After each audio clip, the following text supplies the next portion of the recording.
Good afternoon. How are you? Well, Jefferson has given us a kind of chipper day. We're close to 60 at 57 and the humidity's at 51.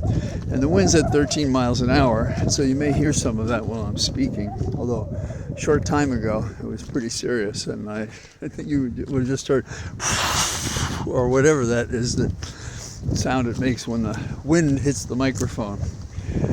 I'm very concerned about the first test of our wannabe dictator leader Trump. And it appears to be an assault on a co-equal branch of the government, namely the Senate. He wants to force them to say yes or no, sir, to his nominees. And he's chosen nominees, I think basically scandalous nominees, to show us that the government doesn't matter at all. It's an afterthought. And when he's made that point, he'll move on to the next point, which is that he should be our leader. He should be our dictator, because he'll take care of us. He'll protect us like he promised the women, like everything else. Now, I have a special interest in this because I spent some time considering how the checks and balances work between the White House and the Senate when the president sent up a nominee. And when it's done right, it's a very useful procedure.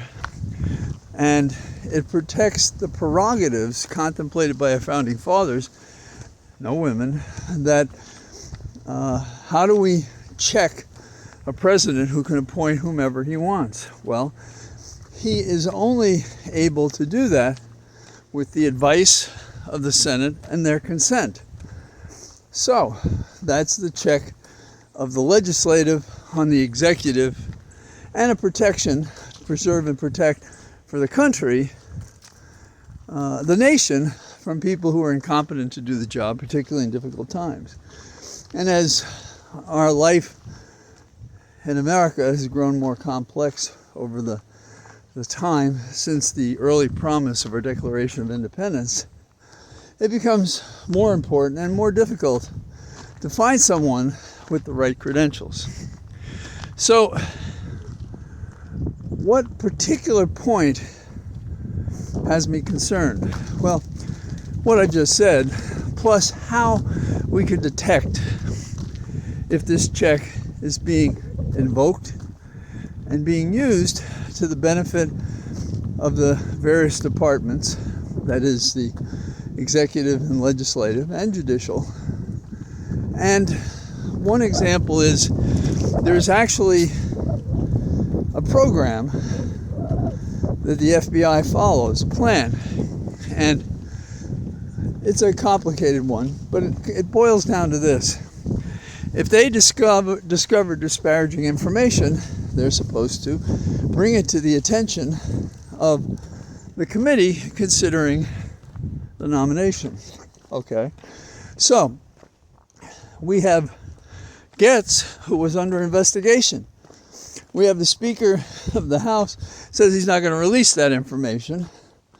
And I think that under those circumstances, they will fine. Well, just won't appoint him. But that's not what Thune, who is the new head of the Republican Party, the majority leader in the Senate, and he said, all options are on the table. And the alternative proposal of one of those other options is to have the Senate go into recess for a while and pretend like there's no alternative but to appoint these horribles, if you will.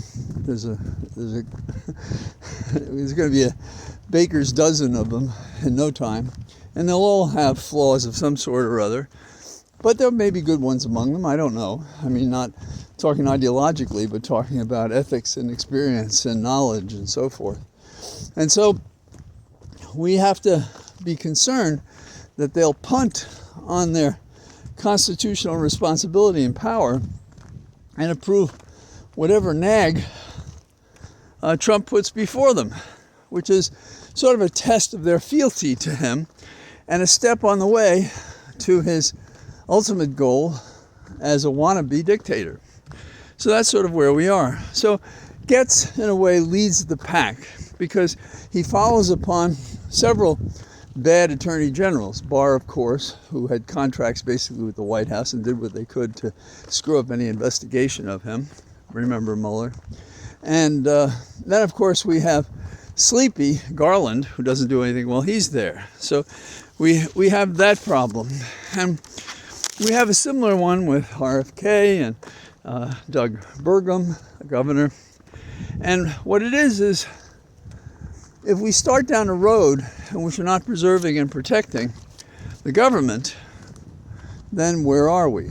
Now, when I worked on the Senate Labor Committee, my title was Special Counsel. I was appointed by a Republican, Orrin Hatch, in the Reagan administration. Ted Kennedy was the ranking member on the committee. And when I showed up the first time for a meeting, and Ted was there early, and he'd known me from me working on his campaign in 1980 in New York, he said, "Hello, John. So what are you up to?" And I said, "Well," thrusting my chest out, "I am the special counsel to the Senate Labor Committee." Forgive me, I was pretty young at the time. So Ted says, "No, you're not." And I said, "Yes, I am." So he gets up, he walks over, and he said, "But I didn't appoint you." In other words, the Democrat didn't appoint myself, the Democrat. And I said, "Orrin did." And so Ted went like this and slapped his forehead. And it was an example in that case and others how in those days the Senate might govern. And Ted and Orrin would disagree about things, but the things they agreed on, they would campaign for them and pass legislation together, mostly about health. So that was one of the things we have no longer, both that respect. And in the report that I did was on a confirmation hearing of Labor Secretary Raymond, I don't know any mobsters, Donovan, and the question was he associated with them? And the FBI misled the Senate, and so their discretion was not informed because they were denied information that might have affected how they felt about approving him to be the Labor Secretary. So that's a thing to keep in mind. Now, say, what does some of this mean? Well, Doug Burgum wants to be the energy czar, or I should say the president wants him to be the energy czar, and so he's fine with pipelines. Well, I think they should run it across his front lawn and through the center of his house. I think that would be a good way to go. So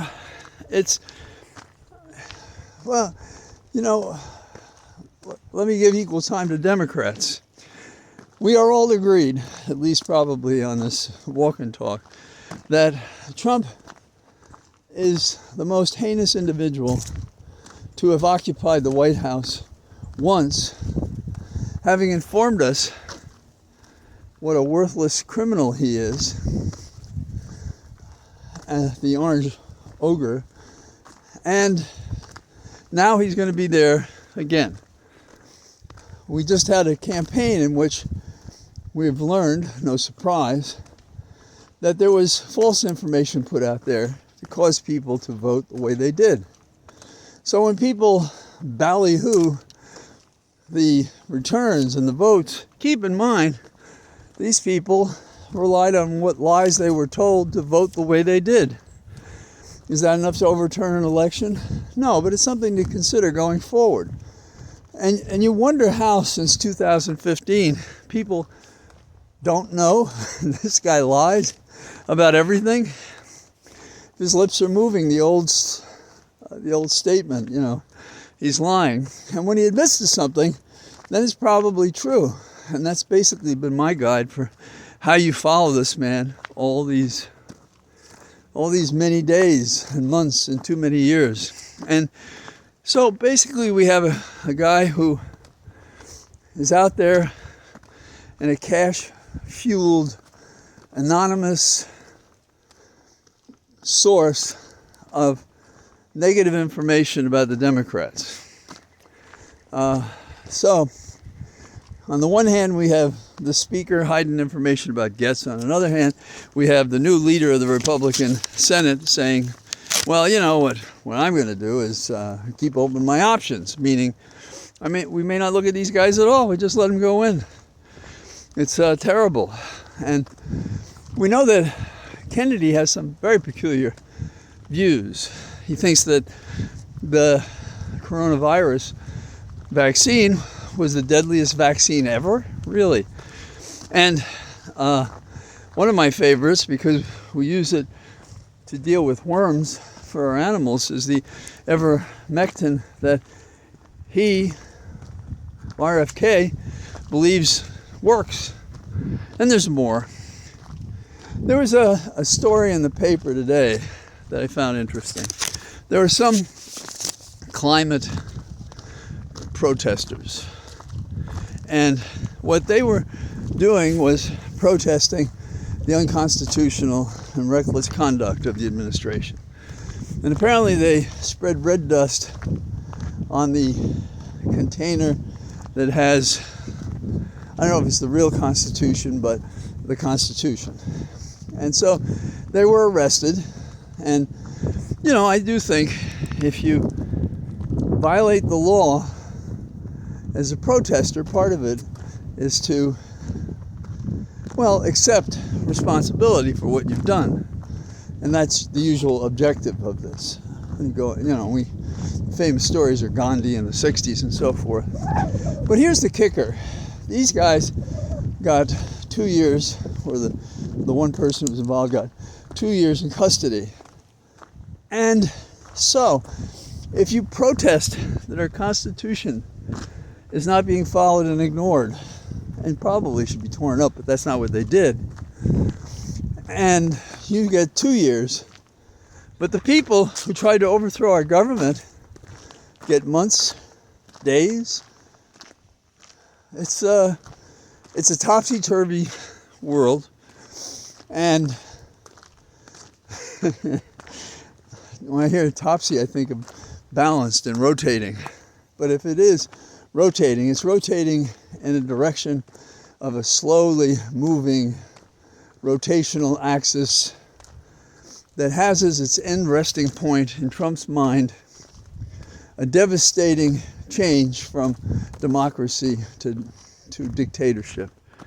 And we have to keep these commentators honest. You know, it was the editor of Scientific American who called the people who gave us this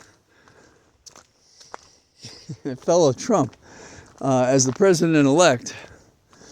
She called his voters stupid. And they don't say she was fired, but she immediately left. And she did it on I think an X or Twitter social venue. And you got to ask yourself, how are these people not stupid or decidedly ignorant or prejudiced or want hate or destructive? If you cannot speak about what's really going on, then you can't be surprised when our decisions are skewed toward the unfamiliar and the irrelevant, and in a way that doesn't allow us a path home. Now, Trump understands that, but all the people out there normalizing it, minimizing it, who are these people? Is it the networks? Is it their competence? Is it they never had to cover a difficult story? Maybe for most of them that's true. But if that's true, if you're ever going to have a significant person on the air, you're going to question somebody, you got to get the goods. And so when I look at Trump sitting and smiling with Biden, as much as I supported Biden and still do, that was wrong. That legitimized this criminal, in my opinion. Should he have not met with him? Yes, he shouldn't have met with him. In my own mind, since I go to different venues, I thought, so if the President of the United States is Trump and he extends his hand to shake, what do? And as politely as possible, you do not shake his hand. You do not implicitly or in any way endorse who he is.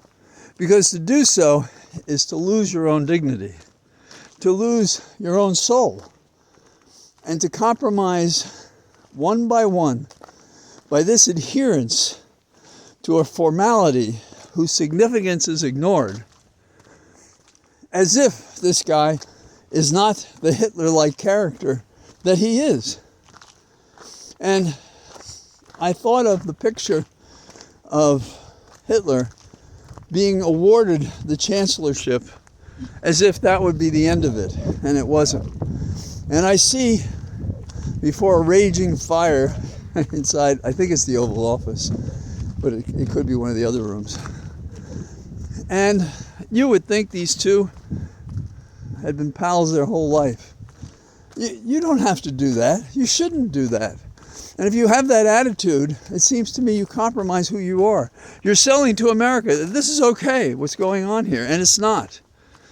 And the going along world is not a world that we want to live in, because it means we're subject to the whims, the fiats, the bad conduct, the bad overseer, the destroyer of souls, of heart, and of democracy.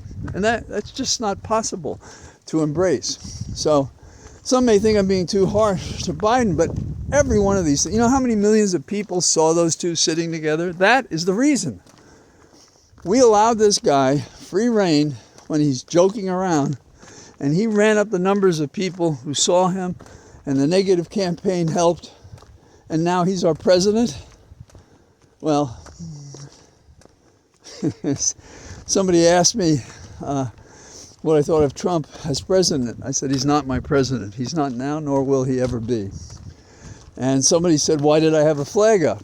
I said, because I'm an American and I'm a patriot. And I believe in the country, even though many people do not understand it or care for it. So that's me. So that's it for now in my cathedral of trees. Until tomorrow. All the best.